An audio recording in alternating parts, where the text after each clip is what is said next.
All right, I'll hand over to you. So next up, Naeem, and I'll hand over. Okay, thank you, everybody. I'm going to be exploring localization in LabVIEW today. So thanks, Chris, and thanks everyone for having me here. So yes, I'm Naeem. I work as a software engineer at Avazia.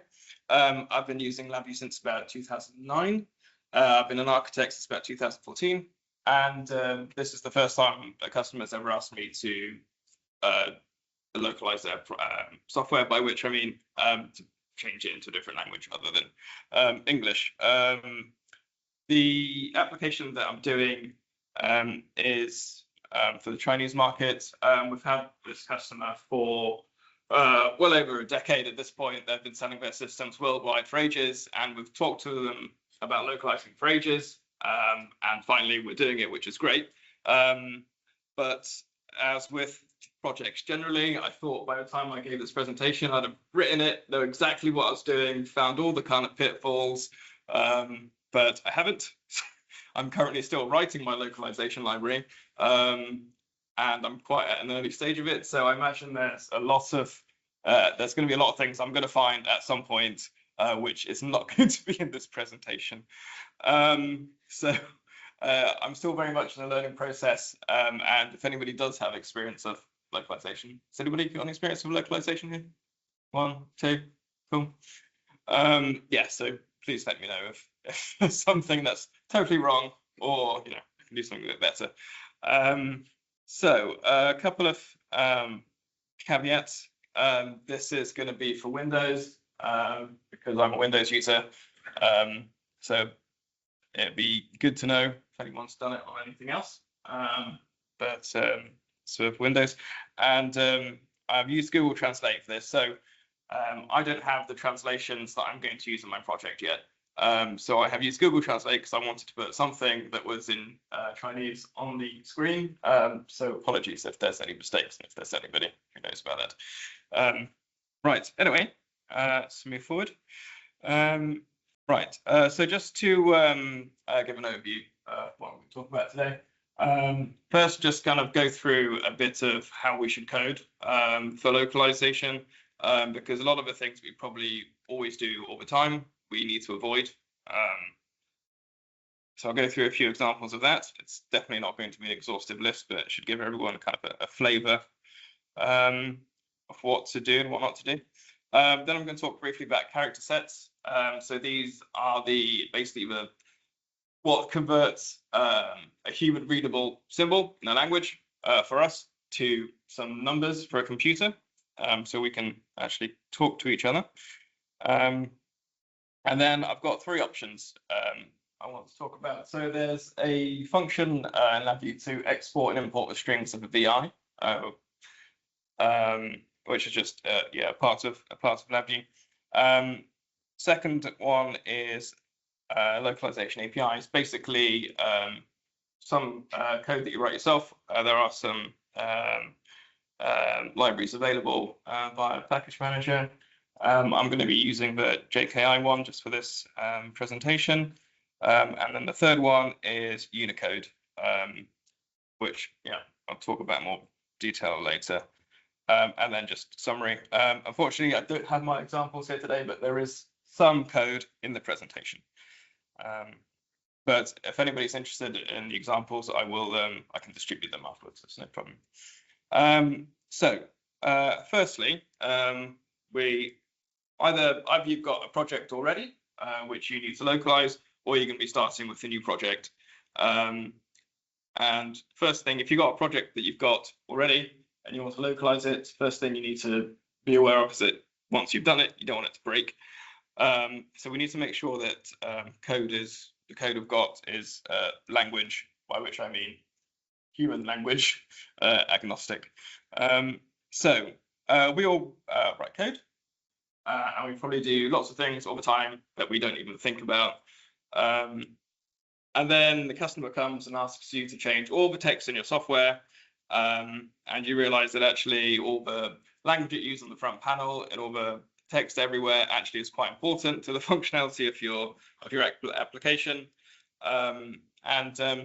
The examples I've got here, it took me about 3 seconds to find these examples from pretty recent projects that I've been doing.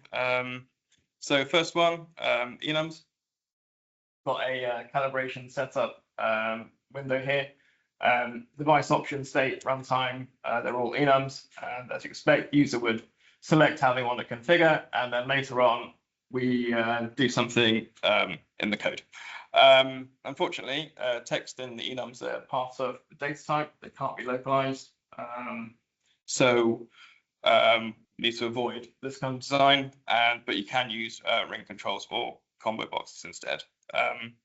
But speaking of combo boxes, another application, this time user chooses their connection type, and although the connection type goes on and gets turned into an enum, it still is going to a case structure, and if we change the language of that connection type, that case structure is going to break. So it's not going to work. Luckily though, we have the strings and values property node. So you've got it's an array of clusters. The first value of the cluster is the user facing string, and the second value is the actual value that is going to be used internally in the software. So we need to use strings and values rather than just strings. And I know, well, I never bother using strings and values. I never bother using it. Well, I think I'll always use it from now, but before I never bothered using it. This one I think is a bit more problematic, and I haven't yet figured out what I'm going to do in my application to solve it. Maybe just avoid it. So what we've got here is a programmatic, it's programmatic error. So basically, this is a device. It's got some firmware. Firmware can be configured for multiple input devices, and this will just generate a list of devices which aren't available in the firmware. And then kind of another example of this is a dialog box. So this is actually part of the user flow of the software. In this case, we've got prompt, which asks the user to close a manual valve. And you can see here we've got let's bring this up. So we've got two format strings here to create the final dialog, because I don't like writing a lot of code. I want to write my code as succinctly and get the most out of it as possible. So I'll do this kind of stuff a lot. But I don't think that you could probably translate this into any language and just replace the components for the different components that make up the string, and then still expect it to make any sense in any language. I'd be very surprised if that was the case. So maybe situations like this, we need to know all the dialogues in advance. Probably, I think. If anyone's got any ideas of how to get around this, that'd be good to know. And then this is kind of a tangent, but drivers and device commands. This is a bit of code from a Lakeshore temperature controller. Basically, what it's doing is configuring a ramp, but you can see that the rate value going into the ramp is formatted to 3 decimal places. And imagine a lot of you will have seen or know what's going on here. So there's this percent, there we go, this percent period semicolon before the fractional format string. This is just making sure that the decimal point separator uses a period rather than anything else when it interprets this string. So, for example, in German, it would be a comma by default. There is a front panel option for this. This is use localized decimal point. It's true by default. I'm sorry, can I just ask, are you telling me that your serial device is localized? I'm saying that my serial device is not localized. I'm saying that if my application is localized, and this is, say, for example, it's in German, and we didn't have that percent period, it would pass in, I don't know, 0.0,001, and then my serial device was going to fall over. Yeah. If you're using the system localization convention. If it's on, yeah. So yeah, so there is this option. You could deselect it. It's on by default. Personally, I prefer to see things on the block diagram rather than in options. So that format string there just protects you a little bit. So character sets. A character set is basically, like I said, it's a collection of symbols that we can understand as humans that map to a set of numeric codes that computers can understand. So I think it's important to have a little bit of a background in this. It kind of makes everything make a bit more sense, I think. So, I'm sure everyone's familiar with ASCII. 7 bits encodes 128 characters. And this basically covers, I think there's 90 something visible characters and then like 30 odd control characters. So this is everything that's required for modern English. Following this, we had extended ASCII, where that 8th bit was used, double the character set. And this has been used for primarily European languages. So I imagine you've got your kind of Latin script, letters, and then your accents and things like that. And then following this, got double byte character set. So in this case, it's a variable byte. It interprets. Should I say this? Yes. So it uses 1 to 2 bytes to encode characters, depending on, I guess, what bytes you've got together. It will interpret it as different ways. So you can greatly extend what you get from the extended ASCII. So this is used for languages that have more symbols than could be expressed in extended ASCII. For example, Japanese kanji. Now there are lots of multi-byte character sets, huge amount of multi-byte character set, and many of them define ASCII as a subset. So they can normally, probably mostly, at least do 2 languages. I suppose the language that they're intended to be used for, and then kind of English as a fallback. However, yeah, okay. So you can imagine you've got all these character sets floating around. People are trying to develop applications. The world is getting increasingly more globalized. It probably becomes a hassle to, I don't know, try to support all these different character sets and target all these different languages. So Unicode came along, and that was designed to basically support all of the world's writing systems in one encoding. It's actually quite a nice. It's quite a nice thing to exist, really, and I imagine it made a lot of people's lives a lot easier. The dominant force, the dominant encoding is UTF-8. So that's, again, it's a variable width encoding, so it's 1 to 4 bytes. And also important is UTF-16, which is 16-bit.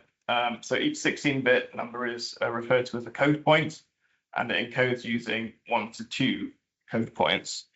And just before we move on from this, if you have a look in Notepad++, go to the encoding section, you'll see a huge list of encodings, and a lot of these languages have multiple encodings that they can use. So what about LabVIEW? Well, LabVIEW is officially not a Unicode program. So it will use whatever you've got configured in Windows. And to know what you've got, or to change what you've got, you can go to the language and reading settings, the administrative language settings, and you can see what is entered in your language for non-Unicode programs section. So you can see on my machine, I have it set to simplified Chinese. LabVIEW can use Unicode. Little endian. It's not officially supported, but it's available if you want to use it. And I'll talk a bit more about that when we get to option 3. So option 1 for localizing your code is exporting and importing your VI strings. So how do you do this? In the tools menu, if you go to advanced, there's these two options: export strings and import strings.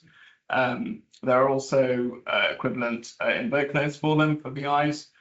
You can see that there are a few options on these invoke nodes, which if you click on the export through or the import through the menu, you'll get these options as dialogues. So basically you can choose to do things like export your block diagram strings, or you can you can choose to export strings for controls that do or don't have captions. So you've got a bit of control. So after you do that, what do we get? You get something like this. So this is an example of the exported strings file. It's this kind of like HTML kind of format. It's not very nice to look at. It's meant to be, it's there to be machine readable, not human readable. But you can change basically everything you want. If you wanted to, for example, change the value of a constant on your block diagram, I recommend labeling that constant on your block diagram so you can identify where it is in this file. So for example, here I've got a temperature selection constant, just says Celsius and Fahrenheit.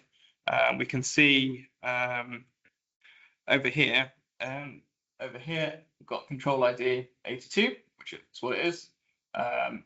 It's an array, it's got two elements, and then we've got the strings here. And then for the Chinese version, I've got same control, so obviously it's a different text file, and I've changed it to the Chinese strings here. So when I exported it as this file, changed the strings, and re-imported it, you can see that my array constants have been updated with the Chinese.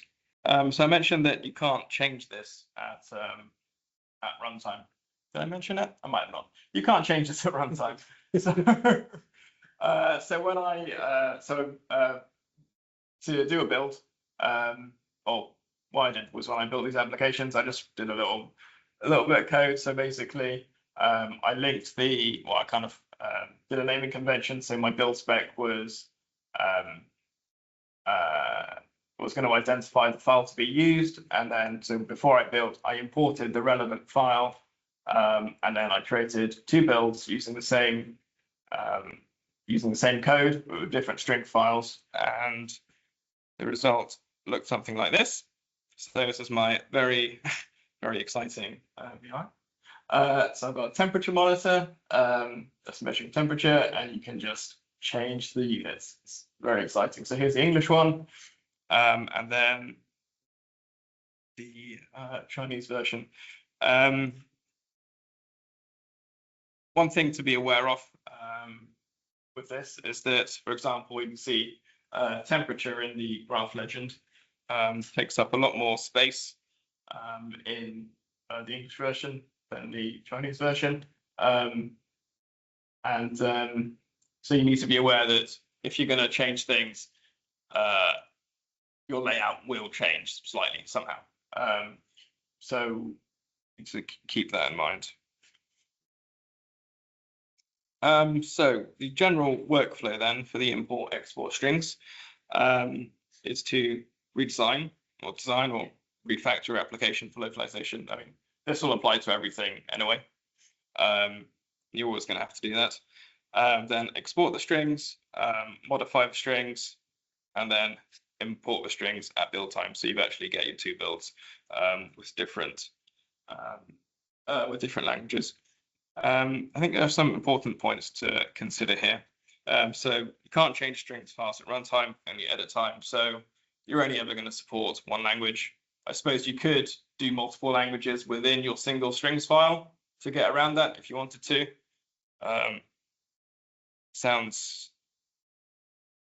But if you did that, you'll still be constrained by the locale that your operating system is actually set to. You need a new file for each localized VI. So if you had a UI that had multiple VIs that were user facing, you're going to have potentially quite a lot of these files to manage. And these strings files are very sensitive to the actual code that's on your block diagram. So if you make a change, try to re-import a strings file, it's probably going to break and throw an error. So you'll probably be constantly importing, exporting. And so if you were to go down this route, heavily suggest writing your own set or writing some set of tools. I don't know if there's anything that anyone has done that's already out there. Okay, so moving on to localization APIs. This is using VI Server to change basically the part of the strings that you want to yourself at runtime. Several APIs to do this, but I'm just focused on the JKI Simple Localization library, which is available in VI Package Manager. So the way this works is you have a dictionary file. It's a JSON file. And what you've got is we've got an object at the top, so which is just an array of languages, and then you've got this phrase dictionary, which has a key, and for each key you've got certain phrases. So what happens is you map your UI element, like a label, to your keys, and then for each label you will then choose the appropriate phrase, for example, for a caption for that controller indicator. So the kind of way to do this is to, in terms of the API, it's quite a straightforward set of steps. Just load your dictionary, register your VI. The registration for the VI will basically just pull all the references that you need and store them in an FGV. In fact, the whole thing behind the scenes is an action engine. And then when you come to translate, you're just iterating all through all your stored VIs, all your stored references, and you are mapping them to the dictionary and localizing what's there to be localized. Interestingly, well, I found this interesting when I was doing it. I thought I was going to be clever and know that my VI was in simplified, or my windows were set to simplified Chinese. So I converted my UTF-8 dictionary into the simplified Chinese encoding, and then imported it, and then I got this error. So the JKI JSON serializer imports as UTF-8. So I think that's quite good to know. So to just have a little look behind the scenes at the actual code, this is the part that does the localization. So the VI reference gets pulled from the FGV. Controls get grabbed. Just iterate through the controls, and what's happening here is it's taking the label, using that as the key name, and then finding an appropriate phrase for the set language and setting the caption if the caption exists. At the end, the last VI updates more kind of control class specific values.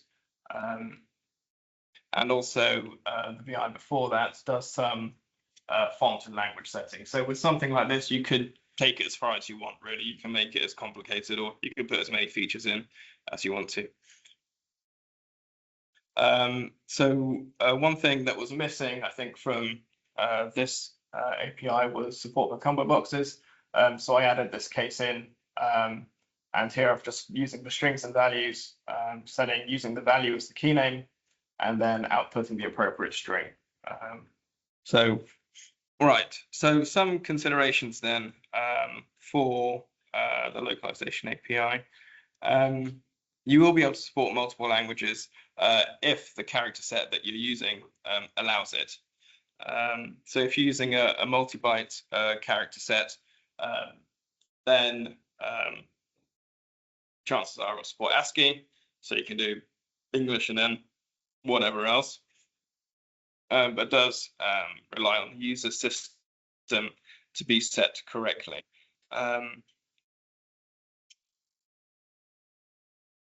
So I found the JKI toolkit to be a bit limited for what I will need to do.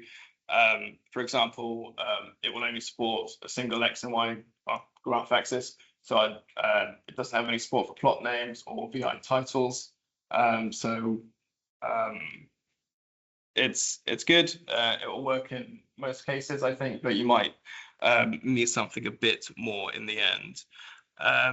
But you could see that if you are going to implement something like this yourself, you could really take it quite far. So, for example, you could imagine that you've imported your strings, you've translated them. You could, I don't know, you could look at the size, the number of pixels that bit of text is going to take up, and then maybe resize or do something graphically on the screen such that your layout is a bit more how you want it. But so moving on to option 3, we've looked at the export import, we've looked at the localization APIs. The limitation is that they can only really support a limited, let's say a small subset of the languages that exist. So it'd be nice if we could have all the languages supported. So Unicode, not supported in LabVIEW, but does exist. So the way to turn this on is to go to your LabVIEW ini, or if it's a build, your application ini, and use Unicode equals true. There are some tools that exist because it's not quite as simple as just turning it on and then using all your Unicode strings and walking away. I have looked at NI Unicode tools. There's a great reference document essentially on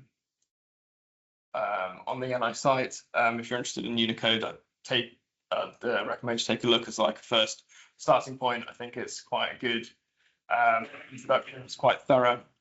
And also, I looked at G Unicode, which also looks quite good. So the challenge here with Unicode is that you need to make sure that your strings are formatted correctly, and also your controls and indicators are also configured correctly to be able to interpret what they get as Unicode and not as the Windows system locale. And just a reminder, LabVIEW uses UTF-16 little engine. The overall approach is the same as a localization API. You'll still need a dictionary. You'll still need to have a mechanism to get all your references and to actually find those elements that you actually want to change the language of. So we have some property nodes, and these are private. They're kind of hidden by NI. So when you turn on Unicode, you'll see this force Unicode text on the string control, and then also these tools have wrapped up these property nodes so you can use them. See this interpret as Unicode. A lot of the controls and indicators have them, but not all of them. So there's some inconsistency there. As I said, it's not supported, so the support is limited. I'm not quite sure how this all, where the gaps are yet, but it's good to be aware of. For example, you can see this Boolean one at the top that does have the interpret as Unicode, but for example, the list box and similar controls I think don't. So we need to prepend your strings with this byte order mark, I guess, which is just a couple of bytes, which then tells that UI element to interpret the string as Unicode rather than anything else. So I didn't have an example for Unicode, so I'll just move on to the summary, but hopefully get an idea of what's involved and how you use it. There is a lot to learn, but yes, some good resources out there. So to summarize,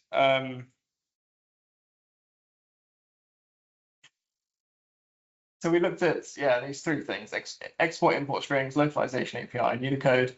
I think, roughly speaking, I know it's some caveats, but language is supported.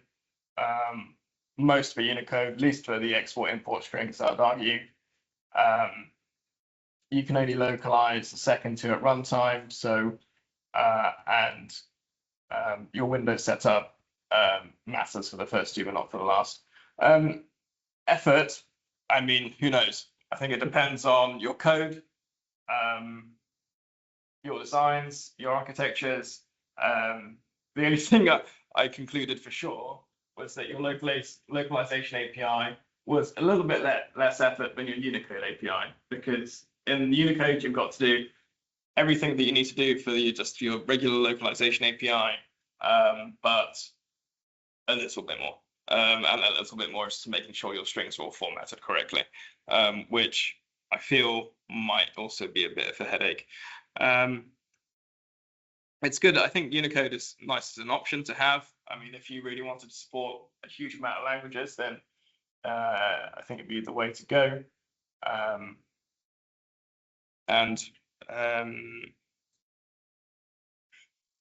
But for me, I'm here. I'm going to implement a localization API.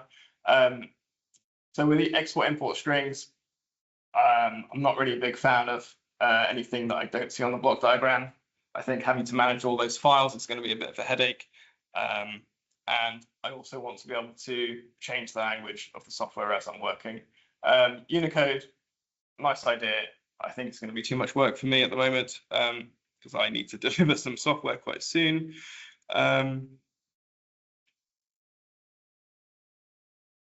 And just to finish up then, I think some kind of practical considerations if you're developing something like this. So where will the translation come from? And how will that file be encoded? So I'm developing for the Chinese market. I don't speak Chinese. So how do I know that what I get is correct when I import it back into to LabVIEW? So, because for example, if you have a UTF-8 file, and then you just load that into LabVIEW in Chinese, it's not going to be the same characters. So then you need to translate your Unicode file, if it's a Unicode file you got from whoever it's come from. In this case, there are people who resell our customer stuff in China, who are helping with the translations. Yeah, so you might need to make sure that you have translated your Unicode, your UTF-8 file, which it probably will be, into your locale specific encoding. We use Python. It's very easy. It's a couple of lines of code, but just be aware that it might need to be done. Will your software need supporting? Well, you might need to support it remotely, in which case you probably would appreciate changing the language, because otherwise, yeah, you wrote it, you probably know how it works, but it might be more difficult.